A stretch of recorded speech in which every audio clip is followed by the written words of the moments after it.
And welcome back to Nightly. So, we want to begin with talking about Latitude 525.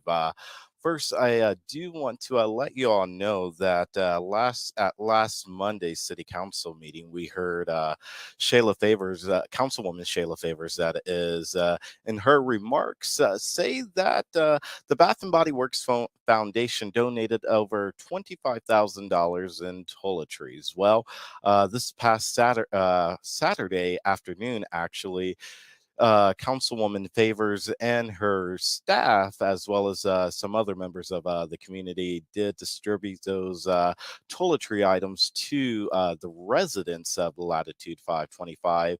And along with distributing those items to the members of Latitude and residents of Latitude 525, herself, Councilwoman Favors, had the opportunity to hear from some of the residents firsthand about what has been going on. When I had the opportunity to speak with Councilwoman Favors as she was getting in her car after spending nearly 90 minutes on the ground speaking with residents, she told me that this hits home a little bit differently. And not only does it hit home a little bit differently now that she has heard firsthand for herself, and that was and not what was reported back to her.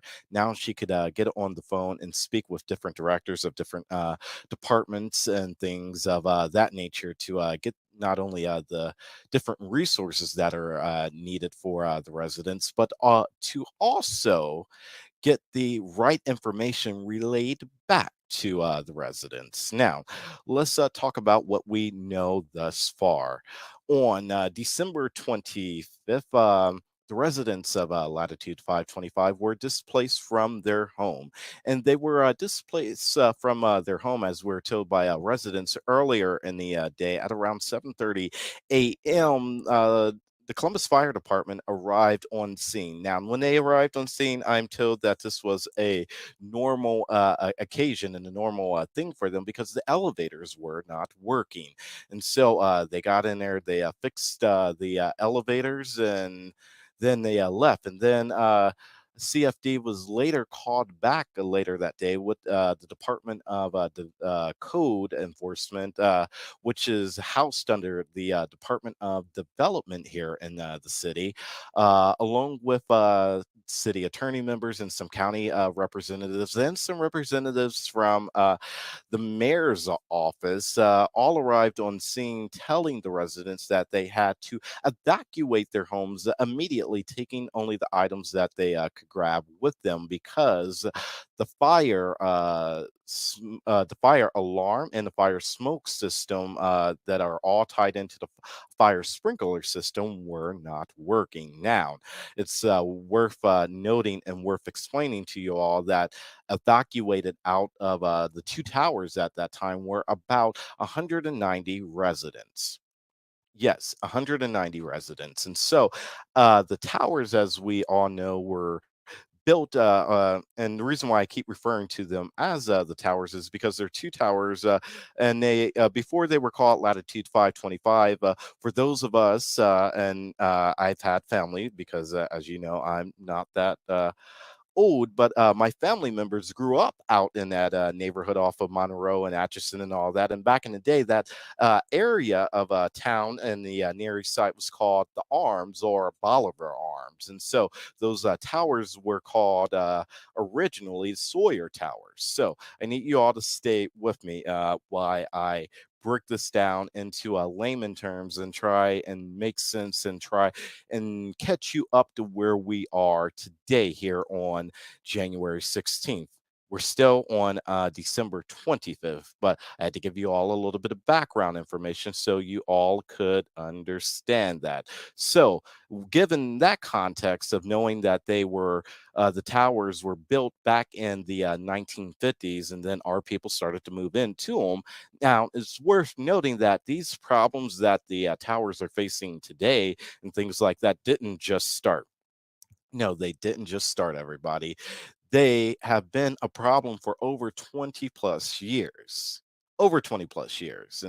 And some people have tried to work with the complex owner and management, because there have been different management companies who have managed and who have owned the two towers at a variety and at a various points in time over the last 10 years, and the problems just got worse. So some of the problems that they are now, the residents have faced while they have lived in the two towers just recently, have been everything from living with rats and mice to roaches and bed bugs, to no running water, to no elevators, the working elevators. Right now, I'm told by the Department of Development that there are three working elevators out of the four. So there's two in each separate tower, two elevators in each separate tower. Now, last yesterday, I actually toured the outside of the towers, just to see if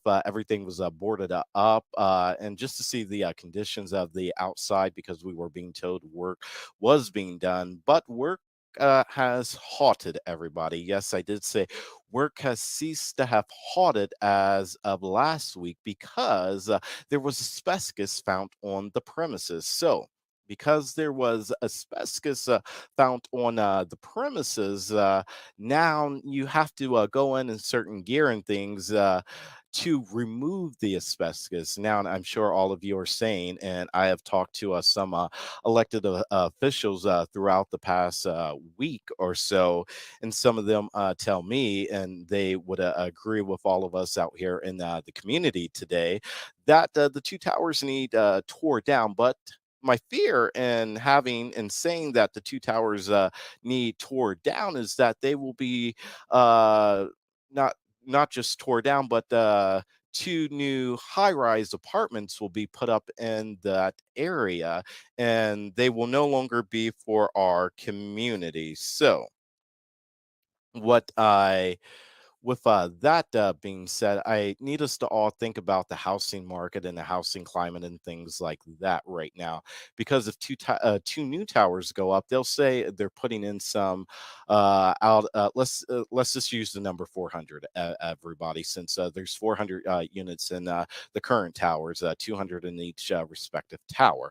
And so let's just say there's 400 units that go back up in the two new towers. Well, out of those 400 units, let's say they only say 100 of them need to be affordable housing. Well, I got a problem with that, because right now they certain people would call the towers at this moment affordable housing. But I could tell you for fact, because I've talked to just about each and every one of the 190 residents. That includes their kids too, and I could tell you for fact that you wouldn't believe it, but out of the 190 of them, only about 40 of them are receiving some type of housing assistance. And so that means the remaining 150 or so of them, or 130, depending on how you do the math, because when I refer to 190, I'm not talking about 190 units, I'm talking about the residents in total. So, depending on how you do the math, it'll be about 130 units or so that folks lived in where they paid full rent. Now, I'm just going to take a pause right there and let you soak that in. It's a lot, isn't it? It's a lot. So, as we go further, I do want to let you know, I want to hear from you directly. I want you to call into the show and engage in this conversation with me as we are moving forward and pressing this conversation forward and bringing you up to speed. So you could join the conversation and call in at 614-233-1171. That's 614-233-1171. The number's right there on the bottom of your screen, and we will bring you right on air here. So, now that you know what you know about the condition of the towers, and I'm sure some of you and all of you are watching right now and have saw the promo for today's show, promoting the first hour. You got to see what your own eyes about what exactly was going on and what the living conditions look like now as we move forward and we push further through December 25th, Christmas Day.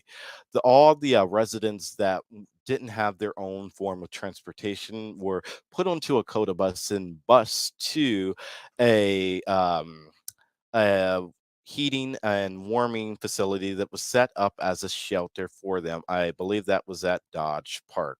And so, since they were bus after they were bused there, they were there and they had to sleep on cots and things like that for about 5 days. And so, after that, residents were then moved into three hotels.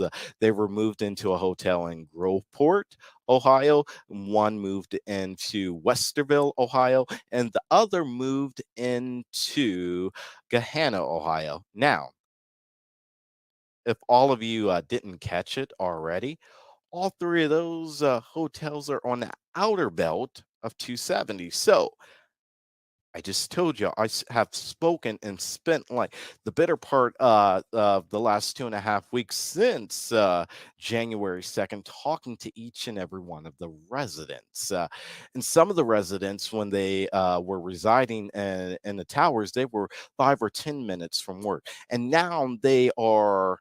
And this is if they have their own cars. And now they're telling me that they're 20 to 30 minutes away from work, depending on traffic and things like that. And not only is that a factor in their schedules, what one person and resident was expressing to me, and she's in her late mid 60s, actually, what she was expressing to me is that not only is it the fact that she's further away from work now, but we all know that gas is almost damn near $4. It's hovering around the 350 range, depending on what part of the city you're in. In some parts of the city, it's around 310, 320.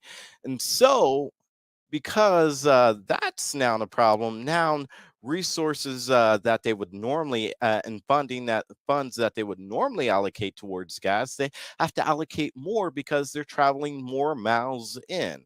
So to paint a picture, so let's say you're right on the outer belt of 270 on Westerville Road as it turns into State Street as you enter into Westerville, Ohio. Everybody, now, let's say you work off of Oak Street in East Columbus, or better yet, let's say you work off of Brighton Avenue at the old Impact Building. So that is about a 20-minute drive in, and because it's about a 20-minute drive in, that is about 8 or 9 miles roughly, not estimating the mileage.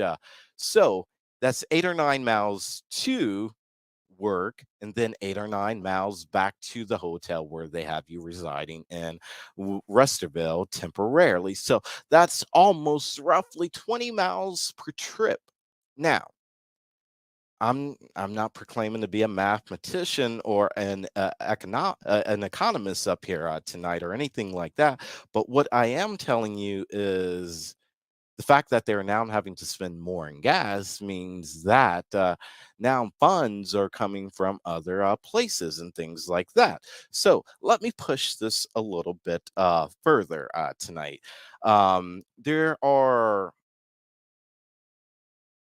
There's one lady at the hotel in Westerville, and her name is Miss Ann. Everybody loves Miss Ann because Miss Ann's going to tell it to you like it is, regardless of how you think or how you feel, and all she wants is help. And so, Miss Ann and for the first for about the first week that we were up there, Miss Ann would be in the lobby every single day, just saying like, look, everybody, I'm thankful you're here, not only just helping us but just taking the extra step. But Miss Ann sat down with just about each and every volunteer. Now she's become like our adopted mother in a sense. I think we've all have adopted her and a lot of the other residents as well into our families. And one of the things Miss Sand initially set down, I think she was the first person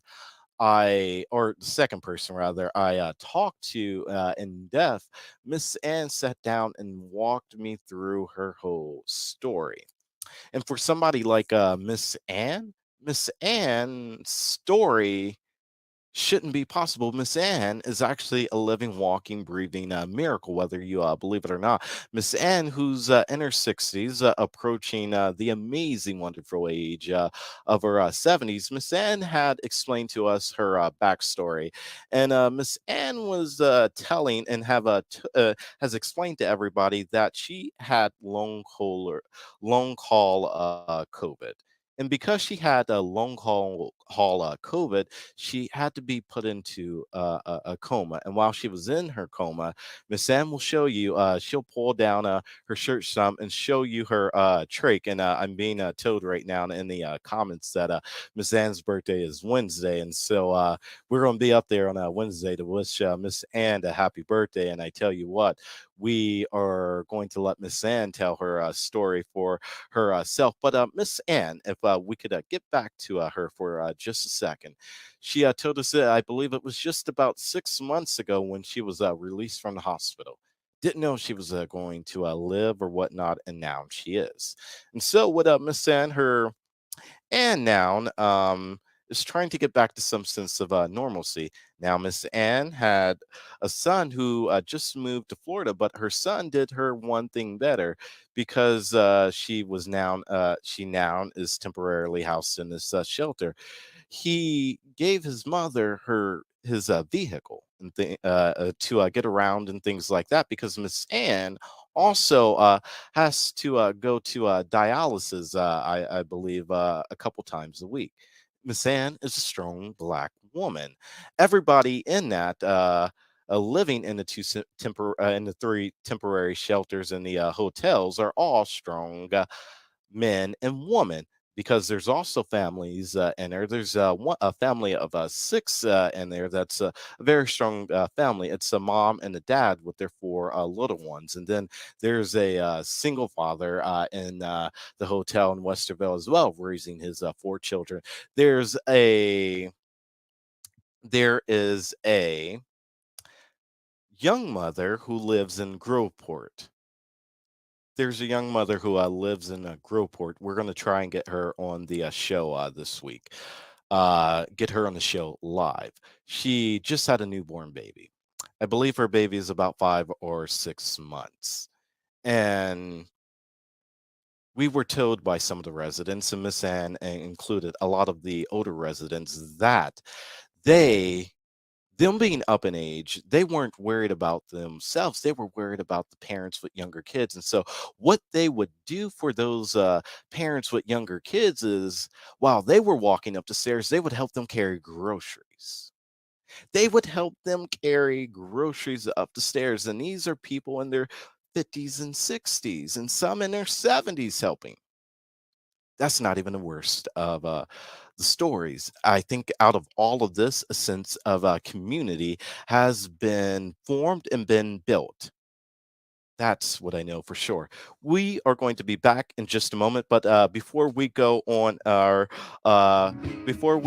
this quick break, everybody, remember you could hit us up and call in and have a conversation with us at 614-233-1171. That's 614-233-1171, and engage with us tonight and every night here on Nightly News. And also, if you help us and enable us to continue telling the stories that we all need you to go to hit up either a Cash App, and you can support us at that's cash.app/$ Unbossed Fan Club, or hit us up on Venmo at venmo.com/Unbossed Fan Club, or PayPal at paypal.me/Unbossed Fan Club, or subscribe on our website at www.unbossed.live. We're back right after this. I believe that I haven't spoke to my father in almost a year, you know. Let's go to Dayton, Ohio now, where the second mass shooting in the United States has occurred in just 13 hours. Green, The year 2019 was the worst year I ever had in my life. At the end of May, my house was taken away by the tornadoes that hit Dayton, Ohio. The first day that I ended up getting out to hang out with my father, August 4th, 2019, mass shooter come walking down the side of the building and open fire, killing 9 in 32 seconds and injuring multiple people. Newly released video shows panicked patrons screaming and taking cover in a nearby bomb. Into purpose and power, I created my foundation, the Fudge Foundation. It stands for my father's name, Derek Fudge. It stands for Flourishing Under Distress, Giving Encouragement. I've been helping survivors get the resources they need. We are the ones that are still here living. Hey, and welcome back.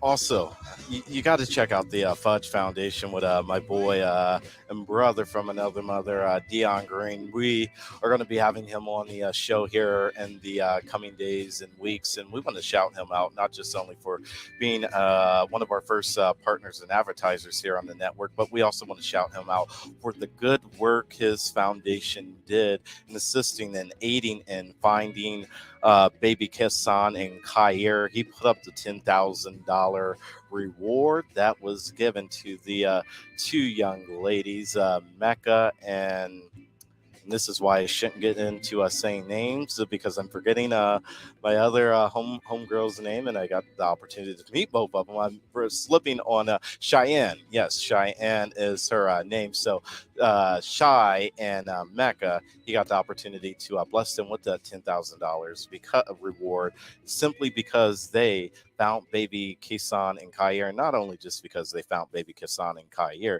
but what they also did was they were able to get and capture the Nyla Jackson, the kidnapper. So hats off to you, brother Dion, and as always, much love and much respect to you.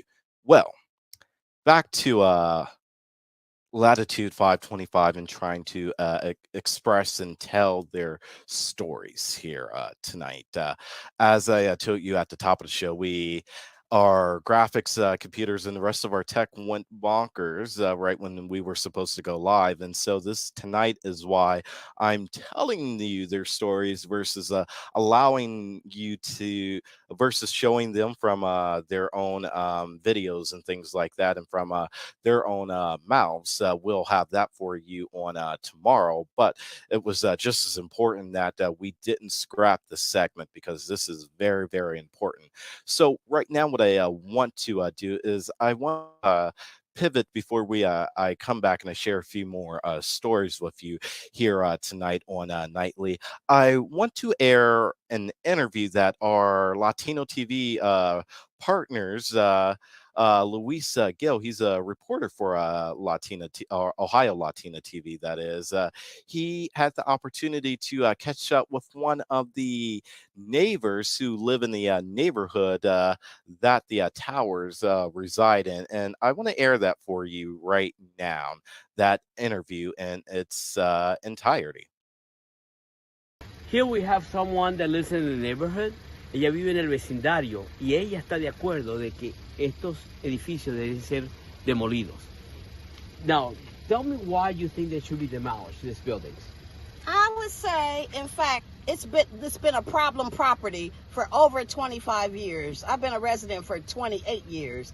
And I would say mostly because of the people that they rent to. Okay. Oh my gosh. There was a time they were shooting at our homes from up high, shooting bullets into our homes, stealing, breaking in every other house. They were breaking in our homes, every other house.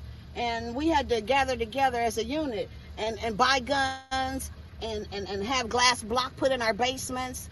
And me personally, I've always felt like I was threatened. I don't even feel safe. I didn't even feel safe cleaning my car because my back was turned. Now that this place is closed, now you feel safer. Way safer. Way safer. Oh my goodness. Okay. I can breathe because of that. Because of that. And I would rather them tear it down. So under this tragedy, you feel good because now your neighborhood is safer. I'm afraid so. Yeah, and that's very unfortunately. That's sad. Yeah, very but unfortunately. Very true. Yeah. I can empty my trash. I live by myself, and yes, I live in fear. I'm glad they're gone. Well, no good. Thank you for stopping by and asking us a question, because this is the stuff that we need to know from you. Okay. Because this is the fact that they need to hear in city council and county commissioner, all those people in charge, that they have been abandoned this place for so long. Yes, very bad. Yeah, okay. Thank you so much. Gracias. Thank you, Luis, for that. Now, what I'll say in response to that, everybody, is while at one time the towers were dangerous in the sense of crime, safety, and things like that, I can personally assure you and tell you that each and every one of those residents that were displaced on Christmas Day and that are residing in each one of the three hotels in Groveport, Gahanna, and Westerville, none of them are the residents that she was that neighbor was referring to. There are 100% of them are good people. I can't say that emphatically because I've talked to each and every one of them. So I will say that, but I do want to hear from everybody. I know there's a lot of other people that have been on the ground from January 2nd, along with myself. I want y'all to call in too.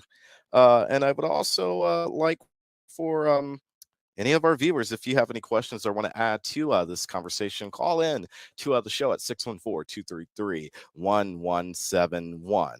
Now, what I will say in response to all of this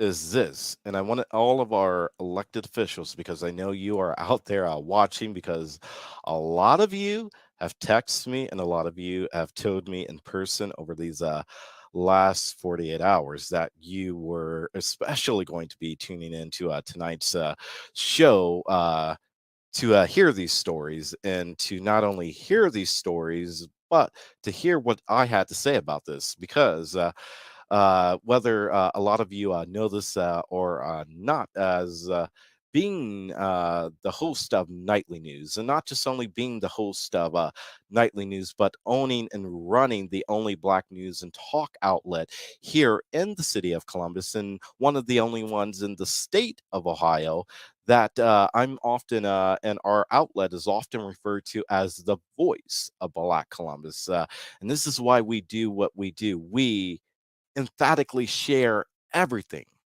You didn't see me or see our team and our producers edit out what that neighbor had to say, because what that neighbor had to say is her truth, her reality. And while it may have not have been true just recently in these last couple weeks or few months, it was certainly true at some point. And I don't negate that. I don't negate that at all.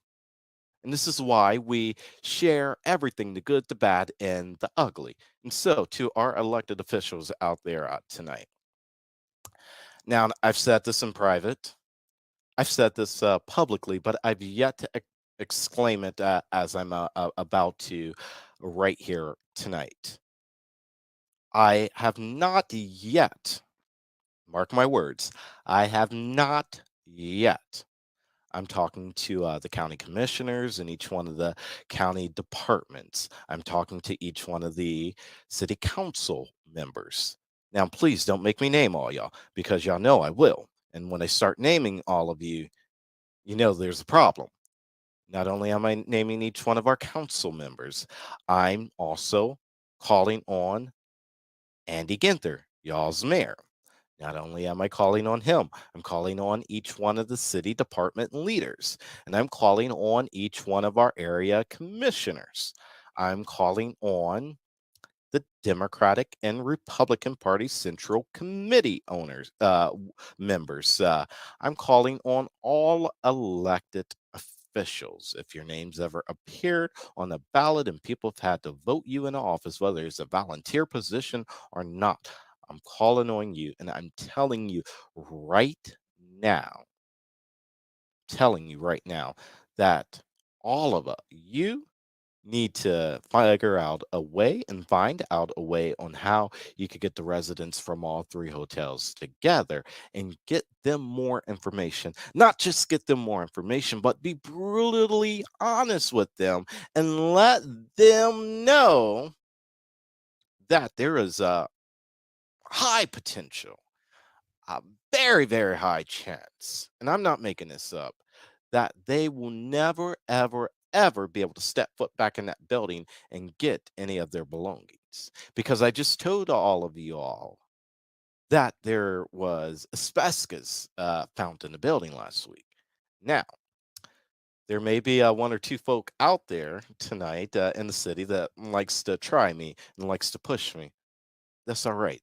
Now I'm going to tell you how I know there's asbestos in the building. Because the Department of Development, that's you, my dear friend Anthony, and all of your counterparts, Anthony. You know who I'm talking to, Anthony Sabrizi, the assistant director. You all have come out and said there was asbestos in there, and you would not have only said it, but you all have ceased and halted all the work you did have going on there. Not only did you cease and have all the work going on there, I know for a fact from talking with sources that prior to you like finding the asbestos in the building, that you had already sent three big trash cans of stuff that potential of debris and things like that that potentially had asbestos to the city dump. Now, I told y'all don't try me. Now that I got y'all right where y'all need to be, please, please, please do not try me, because we aren't going to go back and forth. Now, here's what I'll say to follow that up. I want to thank all of the city officials and the county officials who, on Christmas Day, came out there and tried to and did their best to get all of the residents housed temporarily in shelter, because it was the Christmas holiday and it was supposed to be the most joyous time of the year.